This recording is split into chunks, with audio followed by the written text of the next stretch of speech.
اعوذ باللہ من الشیطان الرجیم بسم اللہ الرحمن الرحیم رب اشرح لی صدری ویسر لی امری واحلل عقدۃ من لسانی یفقہوا قولی رب یسر ولا تعسر وتمم بالخیر رب یسر ولا تعسر وتمم بالخیر اللہم صلی علی محمد وآل محمد وعجل فرجہم۔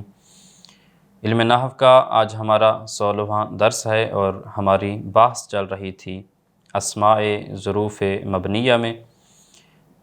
ہماری کل کے جو درس میں بحث تھی وہ اسماء ظروف مبنیہ کی پہلی قسم میں تھی، یعنی اسماء ظروف زمانیہ، یعنی وہ اسماء جو یہ بتاتے ہیں کہ فعل کے وقوع کا زمانہ کیا ہے، وقت کیا ہے۔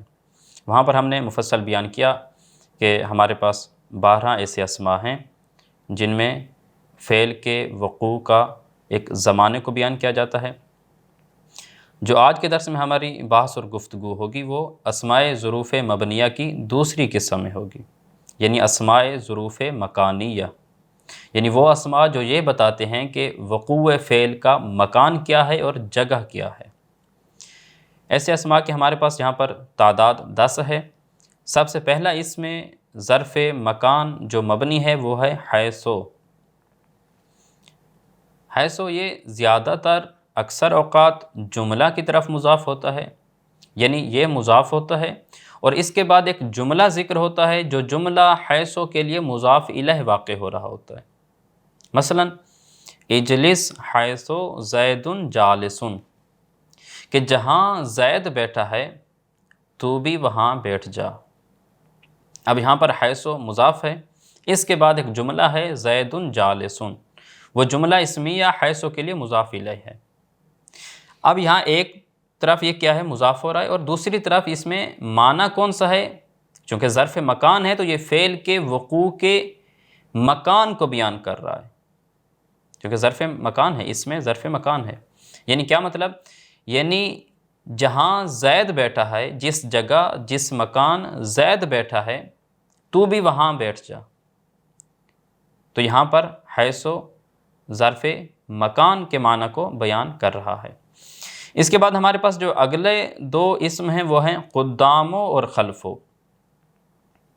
قدامو یعنی آگے، خلفو یعنی پیچھے۔ اب یہ بھی دونوں اس میں ظرف مکان ہیں جو کہ مبنی ہیں۔ مثلا قام الناس قدامو، مثلا قام الناس قدام زید، لوگ زید کے آگے یعنی سامنے کھڑے ہوئے۔ یا قام الناس خلفو، لوگ پیچھے کھڑے ہوئے، مثلا قام الناس خلف زید، لوگ زید کے پیچھے کھڑے ہوئے۔ تو قدامو اور خلفو کیا ہیں؟ یہ بھی دونوں مبنی ہیں، اور یہ کس کو بیان کرتے ہیں؟ مکان کو بیان کرنے۔ تو یہ مکان کو بیان کس طرح کرتے ہیں؟ یعنی آگے ہے تو وہ آگے بھی ایک مکان ہے، پیچھے ہے تو وہ بھی ایک مکان ہے۔ لوگ مثلا زید کے آگے کھڑے ہوئے تو وہ بھی ایک جگہ اور مکان ہے، زید کے پیچھے کھڑے ہوئے تو وہ بھی ایک جگہ اور مکان ہے۔ اسی طرح ہمارے پاس اگلے جو 2 اسم ہیں وہ تحتو اور فوقو۔ تحتو یعنی نیچے، فوقو یعنی اوپر۔ یہ بھی دونوں ان میں مکان کا معنی پایا جاتا ہے، یہ بتاتے ہیں فعل کے وقوع کے مکان کو یا اس کے یعنی جگہ کو بیان کرتے ہیں۔ مثلا جالس زید تحتو، زید نیچے بیٹھا۔ مثلا جالس زید تحت الشجرۃ، زید درخت کے نیچے بیٹھا۔ یا صعد عمرو فوقو، عمر اوپر چڑھا، مثلا فوق الشجرۃ، درخت کے اوپر چڑھا۔ تو تحتو اور فوقو بھی اس میں ظرف مکان ہیں جو کہ مبنی ہیں۔ اس کے بعد اگلا جو ہمارے پاس اسم ہے وہ ہے عندہ۔ یہ ہم روزمرہ کی گفتگو میں بھی استعمال کر رہے ہوتے ہیں کہ مثلا زید کے پاس موبائل ہے، زید کے پاس لیپ ٹاپ ہے، زید کے پاس فلاں چیز ہے، تو یہ جو پاس پاس کا معنی بیان ہو رہا ہے یہ عندہ کا معنی ہے، یعنی فلاں چیز اس کے پاس ہے، فلاں چیز اس کے پاس ہے۔ یہ پاس کا جو معنی ہے یہ عندہ دیتا ہے۔ مثلا المال عند زید، زید کے پاس مال ہے۔ اب یہ زید کے پاس، یہ جو پاس ہے یہ کیا کون بیان کر رہا ہے؟ عندہ بیان کر رہا ہے۔ تو عندہ بھی اس میں ظرف مکان ہے جو کہ مبنی ہے۔ اس کے بعد ہمارے پاس اگلے 2 اسم ہیں وہ ہیں اینا اور انا۔ یہ بھی 2 ایسے اسماء ہیں جو کہ جن میں ظرف مکان کا معنی پایا جاتا ہے اور یہ دونوں مبنی ہوتے ہیں۔ یہ یا دونوں استفہام کے لیے آتے ہیں، یعنی سوال پوچھنے کے لیے آتے ہیں. مثلا این تذہب، تو کہاں جاتا ہے، تو کہاں جا رہا ہے. اب ایک اس سے آئینہ کے ذریعے سوال پوچھا جا رہا ہے، استفہام کیا جا رہا ہے. اور سوال بھی کس چیز کے بارے میں؟ مکان کے بارے میں، یعنی تو کس جگہ جا رہا ہے، تو کس مکان کو جا رہا ہے. اسی طرح انا، مثلا انا تقعد، تو کہاں بیٹھے گا. اب یہ بھی ایک استفہام ہے، سوال ہے، اور سوال بھی کس چیز کے بارے میں؟ مکان اور جگہ کے بارے میں سوال ہے. تو کس جگہ بیٹھے گا، تو کس مکان میں بیٹھے گا. اور یہ یا دونوں استفہام کے لیے آتے ہیں، یا دونوں شرط کے معنی کو بیان کرتے ہیں. جس طرح ہم نے ظروف زمانیہ میں متاع کا جو معنی بیان کیا تھا شرط والا، وہی یہاں پر یہ شرط کا معنی پایا جاتا ہے اینا اور انا میں. مثلا انا تذہب اذہب، جہاں تو جائے گا وہاں میں جاؤں گا. اب یہاں پر شرط کا معنی ہے کون سا؟ کہ جس جگہ، جس مکان کو تو جائے گا وہاں میں جاؤں گا. یہ شرط کا معنی ہے جو کہ انا بیان کر رہا ہے. یا آئینہ بھی اسی طرح، اینا تذہب اذہب، جہاں تو جائے گا، جس جگہ، جس مکان تو جائے گا میں بھی وہیں جاؤں گا. تو یہاں پر بھی شرط کا معنی ہے، اور وہ بھی مکان اور جگہ کے معنی کو بیان کیا جا رہا ہے. اس کے بعد بتایا جا رہا ہے کہ انا جو ہے بعض اوقات کیفا کے معنی کو بیان کرتا ہے. یعنی کیفا کا ہم نے جو وہاں پر معنی بیان کیا، کیفا یعنی کیسے، کیفیت، حالت دریافت کرنے کے لیے، یا یعنی کیسے کا جو معنی دیتا ہے. یہ انا بھی اس کیفا کا معنی دیتا ہے، لیکن ایک شرط ہے. وہ شرط کون سی؟ کہ فعل کے بعد آئے یہ انا.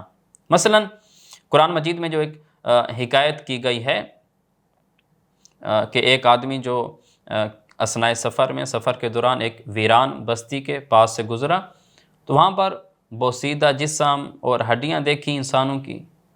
تو وہاں پر جو اس نے جملہ کہا، قرآن مجید نے اس کی حکایت کی کہ قال انا یحیی ھذہ اللہ بعد موتھا، کہ خدا ان بوسیدہ ہڈیوں کو، پرانے جسموں کو جو مر چکے ہیں لوگ، انہیں دوبارہ زندہ کیسے کرے گا. اب یہ جو کیسے کا معنی ہے یہ کیفا کا ہے، جبکہ کیفا ذکر نہیں ہے. تو یہ معنی کون دے رہا ہے؟ انا یہ معنی دے رہا ہے کہ خدا ان کو موت کے بعد دوبارہ کیسے زندہ کرے گا. تو یہاں پر انا جو ہے یہ کیفا کا معنی دے رہا ہے، اور یہ انا فعل کے بعد آیا، اور وہ فعل کون سا ہے؟ قال. اب یہ قال فعل ہے، اس کے بعد انا آیا ہے، تو یہ یہاں پر انا کیفا کا معنی بیان کر رہا ہے. اس کے بعد ہمارے پاس اگلے جو دو اسم ہیں وہ ہیں لدا اور لدن. یہ بھی دونوں ایسے اسم ہیں جو ظرف مکان کے معنی کو بیان کرتے ہیں. اب ان دونوں کا معنی وہی ہے جو عندہ کا معنی ہے. وہاں پر عندہ یعنی کس چیز کے، کوئی چیز کسی کے پاس ہو تو وہاں پر ہم عندہ استعمال کرتے تھے. ان دونوں کا عندہ والا معنی ہی ہے، لیکن ایک چھوٹا سا فرق ہے. وہ فرق کون سا؟ کہ عندہ میں حضور شرط نہیں ہے. یعنی مثلا کوئی بندہ ہے، اس کے پاس پیسے تو ہیں، لیکن وہ ابھی جیب میں فزیکلی موجود نہیں ہے، اس کے پاس، اس کے گھر میں پڑے ہیں یا اکاؤنٹ میں موجود ہیں. تو وہاں پر ہم کہہ سکتے ہیں کہ المال عند زید، زید کے پاس مال ہے. اگرچہ اس کے پاس ابھی حاضر نہیں ہیں وہ پیسے، لیکن پھر بھی ہم عندہ استعمال کر سکتے ہیں.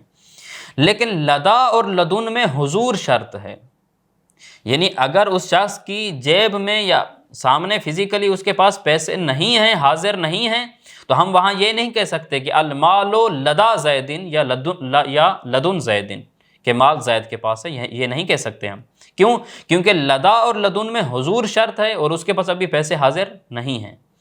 لہٰذا عندہ میں حضور شرط نہیں ہے، یعنی پیسے اس کے پاس ابھی فزیکلی حاضر ہوں یا نہ ہوں، اس کے پیسے اکاؤنٹ میں ہوں یا جیب میں ہوں، ہر حال میں ہم عندہ استعمال کر سکتے ہیں. المال عند زیدن استعمال کر سکتے ہیں، لیکن لدا اور لدن میں صرف اسی وقت کہیں گے جب اس کے پاس پیسے ابھی حاضر ہوں گے، اس کے پاس موجود ہوں گے. لہٰذا یہ تھے اسماء ظروف مکانیہ. اب ہم اس چیز کی طرف آتے ہیں کہ چونکہ ہم نے یہ کہا کہ یہ اسماء ظروف ہیں اور یہ مبنی ہیں، چونکہ مبنیات کی ایک قسم ہے. اب دیکھتے ہیں کہ یہ کس طرح مبنی ہیں. یعنی ان اسماء ظروف میں سے کون سے ایسے اسماء ہیں جو ضمہ پر مبنی ہیں، یعنی جن کے آخر پہ ہمیشہ ضمہ اور پیش ہی رہے گی، اور کون سے ایسے اسما ہیں جو مبنی بر فتح ہیں یعنی ان کے آخر پہ ہمیشہ زبر ہی رہے گی، اور کون سے ایسے اسماء ظروف ہیں جو مبنی بر کسرہ ہیں یعنی ان کے آخر پہ ہمیشہ کسرہ ہی رہے گی، اور کون سے ایسے اسماء ظروف ہیں جو مبنی بر سکون ہیں یعنی ان کے آخر پہ ہمیشہ سکون اور جزم ہی رہے گا۔ سب سے پہلے ہم آتے ہیں ان اسماء کی طرف جن کے آخر پہ ہمیشہ ضمہ یعنی پیش ہی رہتی ہے، اور وہ ہمارے پاس ان کی تعداد ہے 10۔ کون کون سے؟ وہ ہے منزو، یہ ہم نے جو مز اور منزو میں سے منزو جو ہے حرف وہ کون سا ہے؟ مبنی بر ضم ہے، یعنی ان کے آخر اس کے آخر پہ ہمیشہ ضمہ اور پیش ہی رہے گی۔ اسی طرح قطو ہے، یہ بھی مبنی بر ضم ہے۔ عوضو ہے، یہ بھی اس کا آخر بھی ہمیشہ ضمہ اور پیش پر مبنی رہے گا۔ قبل اور بعدو ہے، یہ بھی اس کے آخر پہ ہمیشہ پیش ہی رہے گی۔ اسی طرح ظروف مکانیہ میں حیثو ہے، یہ بھی مبنی بر ضم ہے۔ قدامو ہے، خلفو ہے، تحتو ہے اور فوقو، یہ کون سے اسما ہیں؟ مبنی بر ضم ہیں جن کے آخر پہ ہمیشہ ضمہ ہی رہے گی، یعنی آخر پہ ہمیشہ پیش ہی رہے گی۔ لہذا کون کون سے یہ اسما ہوئے جو مبنی بر ضمہ ہیں؟ وہ ہیں منزو، قطو، عوضو، قبلو، بعدو، حیثو، قدامو، خلفو، تحتو اور فوقو۔ اب ہم آتے ہیں ان اسماء کی طرف جو مبنی بر فتح ہیں یعنی ان کے آخر پہ ہمیشہ فتح ہی رہے گی، اور ان کی تعداد ہے ہمارے پاس 4۔ کون کون سی؟ ایانا، کیفا، اینا اور عندہ۔ یہ ہم نے پہلے جو بیان کیے کہ کیفا اور ایانا جو ظرف زمان ہیں یہ مبنی بر فتح ہیں، ان کے آخر پہ ہمیشہ فتح ہی رہے گی، آخر پہ ہمیشہ زبر ہی رہے گی۔ اسی طرح یہاں پر عندہ ظرف جو مکان ہے، عندہ اور اینا، یہ بھی مبنی بر فتح ہی رہیں گے، یعنی ان کے آخر پر بھی ہمیشہ زبر ہی رہے گی۔ اب ہم آتے ہیں ان اسماء کی طرف جو مبنی بر کسرہ ہیں، یعنی ان کے آخر پہ ہمیشہ کسرہ ہی رہے گی، اور وہ ایک ہی ہے جو ہم نے ظرف زمان میں بیان کیا، وہ ہے امسے۔ تو امسے ہے، یہ مبنی بر کسرہ ہے، یعنی گزشتہ کل کے معنی کو جو بیان کرتا ہے امسے، یہ مبنی بر کسرہ ہے، اس کے آخر پہ ہمیشہ کسرہ اور زیر ہی رہے گی۔ اب وہ کون سے اسماء ہیں جو مبنی بر سکون اور جزم ہے، یعنی جن کے آخر پہ ہمیشہ جزم اور سکون ہی رہتا ہے، اور ان کی تعداد ہے 7۔ کون کون سے؟ از، اذا، متا، مز، انا، لدا اور لدن۔ یہ ہم نے پہلے بیان کیا۔ اسماء ظروف زمانیہ میں سے از ہے، اذا ہے اور متا ہے، اور اس کے بعد ہے مز اور منزوں میں سے مز جو ہے یہ بھی مبنی بر سکون ہے۔ اور ظروف مکانیہ میں سے کون کون سے ہیں؟ انا، لدا اور لدن، یہ مبنی بر سکون ہیں، مبنی بر جزم ہیں، ان کے آخر پہ ہمیشہ سکون اور جزم ہی رہے گی۔ لہٰذا یہ 4 کیٹیگریز ہیں جن کو ہم نے اسماء ظروف مبنیہ کو تقسیم کیا، کہ بعض کے آخر پہ ہمیشہ پیش رہے گی، بعض کے آخر پہ ہمیشہ فتح یعنی زبر رہے گی، بعض کے آخر پہ ہمیشہ زیر رہے گی، بعض کے آخر پہ ہمیشہ جزم اور سکون رہے گا۔ اب آتے ہیں ہم، چونکہ ہم نے شروع میں کہا تھا کہ اسماء ظروف کی 2 قسمیں ہیں، بعض مبنی ہیں، بعض معرب ہیں، یعنی بعض اسماء ظروف کے آخری حرف کی حالت تبدیل نہیں ہوتی، بعض کے آخری حرف کی حالت، حرکت، اعراب تبدیل ہوتا رہتا ہے، یعنی ظروف معربہ۔ اب اسماء ظروف معربہ یہ معرب ہوتے ہیں، اگرچہ ان میں زمان و مکان کا معنی پایا جاتا ہے، مثلا لیل ہے رات، یوم دن، اب یہ مبنی نہیں ہے، معرب ہے، ان کے آخر پہ آخری حرف کی حالت، حرکت، اعراب تبدیل ہوتا رہتا ہے، یومن، یومن، یومن، یہ سارا اس میں آتا رہتا ہے، معرب ہیں۔ لہٰذا زمان کا معنی ہے یوم میں، لیل میں اسی طرح زمان کا معنی ہے، وقت کا معنی ہے، لیکن اس کے باوجود بھی کیا ہے، یہ مبنی نہیں ہے، معرب ہے۔ لیکن ایک ایسی حالت ہے جس میں ان ظروف معربہ کا بھی مبنی ہونا جائز ہوتا ہے، واجب پھر بھی نہیں ہوتا، کیونکہ جس طرح ہم نے پہلے جو قسمیں بیان کی وہاں پر ان اسماء کا مبنی ہونا واجب ہے، ضروری ہے۔ یہ ظروف معربہ جو عام حالت میں نارمل روٹین میں معرب ہوتے ہیں، ایک ایسی حالت آتی ہے جہاں پر یہ مبنی واقع ہو بھی سکتے ہیں اور معرب واقع بھی ہو سکتے ہیں، یعنی مبنی واقع ہونا بھی جائز ہے، معرب واقع ہونا بھی جائز ہے۔ مثلا وہ کون سی حالت ہے؟ جب یہ ظروف معربہ از کی طرف مضاف ہوں یا جملہ کی طرف مضاف ہوں، تب ان کا مبنی بر فتح ہونا یعنی زبر پر مبنی ہونا جائز ہے، واجب پھر بھی نہیں ہے، جائز ہے۔ مثلا ھذا یوم ینفع الصادقین صدقہم، یہ محشر کا دن، قیامت کا دن وہ دن ہے جس میں سچوں کو ان کی سچائی فائدہ دے گی۔ اب یہاں پر یوم ظرف ہے، مورب ہے، لیکن چونکہ یہ جملہ کی طرف مضاف ہے، ینفع الصادقین صدقہم جملہ ہے، اب یوم اس جملہ کی طرف مضاف ہے تو یہاں پر یوموں کو مورب بھی پڑھ سکتے ہیں، یعنی یومو پڑھ سکتے ہیں کیونکہ یہ ھذا کی خبر ہے، اور اسی طرح ہم اسے مبنی بر فتح بھی کر سکتے ہیں، یعنی یوما بھی پڑھ سکتے ہیں کیونکہ یہ جملہ کی طرف مضاف ہے۔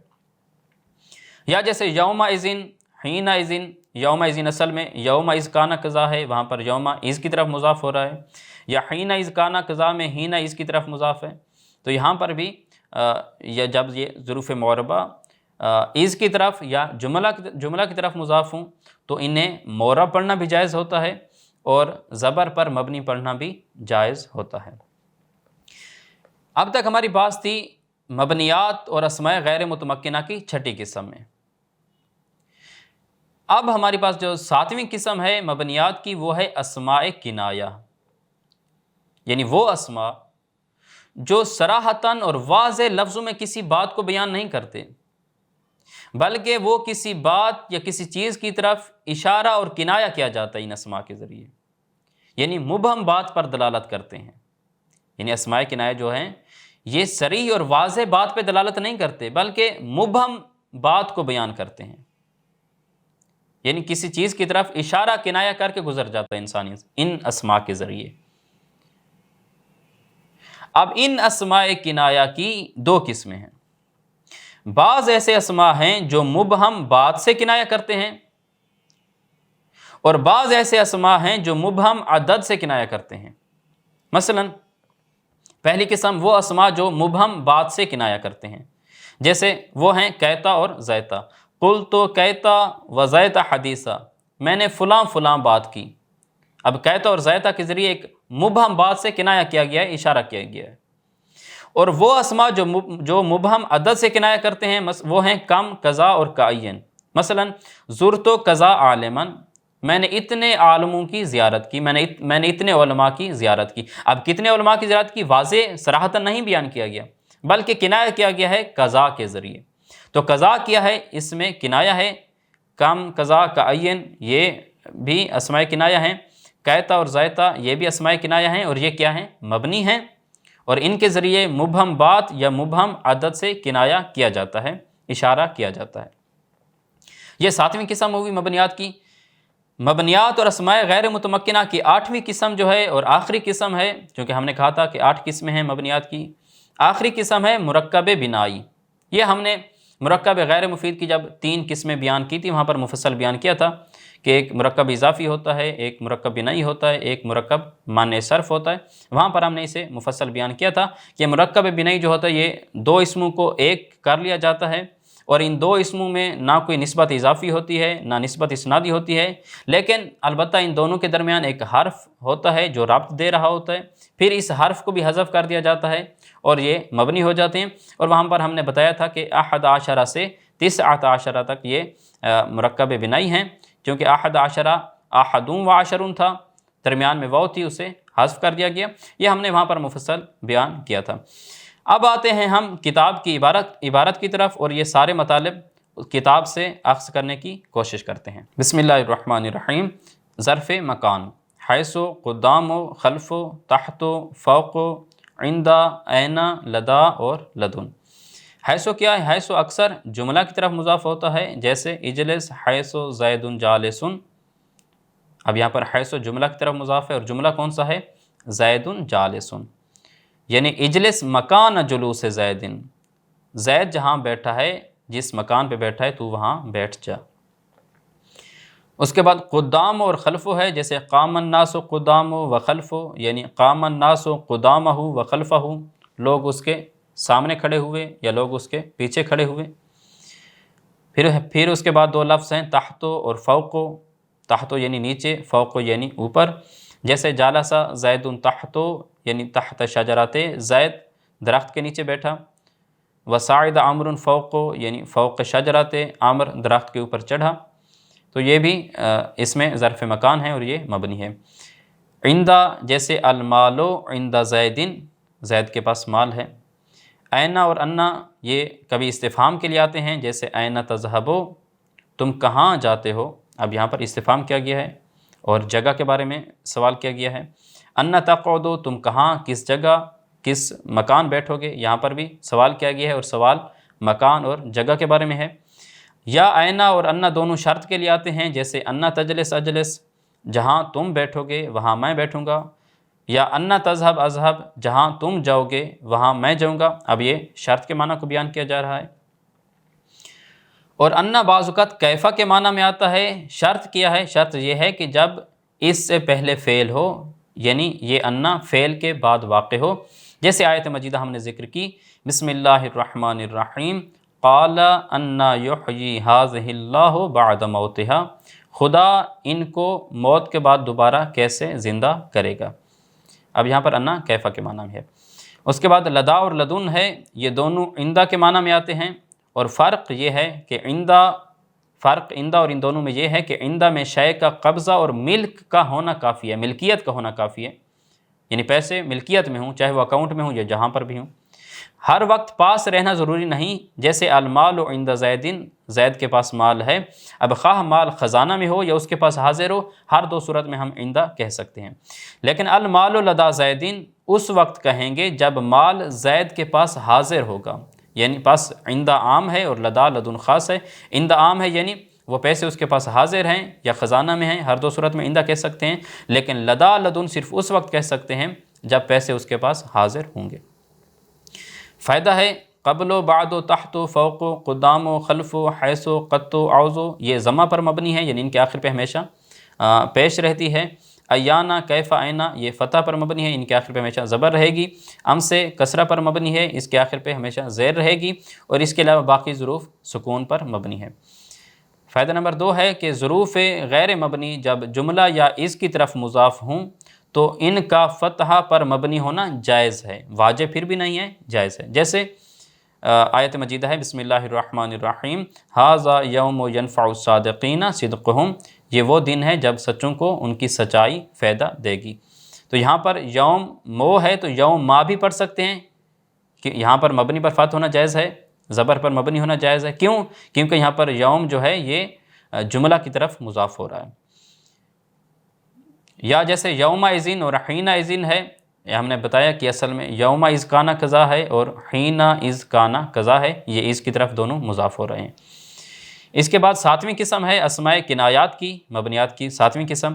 یہ اسماء کنایات وہ اسماء ہیں جو کسی مبہم اور غیر معین امر پر دلالت کرتے ہیں، یعنی کنایہ اور اشارہ کیا جاتا ہے ان اسماء کے ذریعے۔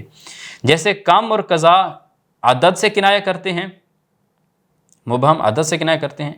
کیتا اور زیتا یہ مبہم بات سے کنایہ کرتے ہیں، یعنی بات سے کنایہ کرتے ہیں کیتا اور زیتا، اور کم اور قضا عدد سے کنایہ کرتے ہیں، یعنی مبہم طور پر عدد اور بات کو بیان کیا جاتا ہے اسماء کنایت کے ذریعے۔ اس کے بعد 8ویں اور آخری قسم مبنیات اور اسماء غیر متمکنہ کی ہے مرکب بنائی، جیسے احد عشرہ۔ اب یہ ہم نے تفصیل سے پہلے بیان کر دیا کہ احد عشرہ اصل میں تھا احد و عشرون۔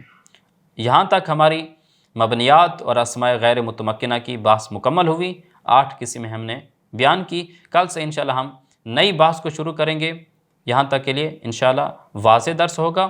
ھذا والحمد للہ رب العالمین، وصلی اللہ علی محمد وآلہ الطیبین الطاہرین المعصومین، اللہم صلی علی محمد وآل محمد وعجل فرجہم۔